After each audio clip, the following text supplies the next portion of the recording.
বিশ্বনবী সাল্লাল্লাহু আলাইহি ওয়াসাল্লাম বলছেন, ইন্না শিদ্দাতাল হাররি মিন ফাইহি জাহান্নাম। গরমের তীব্রতা এটা জাহান্নামের একটি তাপ। পড়েন নাউজুবিল্লাহ।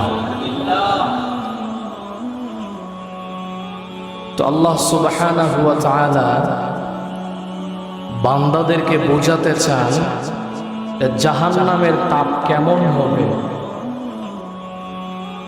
তীব্রতাটা কেমন হবে। এইটা বোঝানোর জন্য সামান্যতম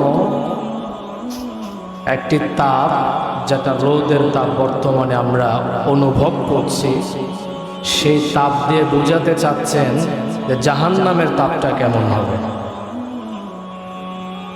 বিশ্বনবী সাল্লাল্লাহু আলাইহি ওয়াসাল্লাম বলছেন, দুনিয়ার যে আগুন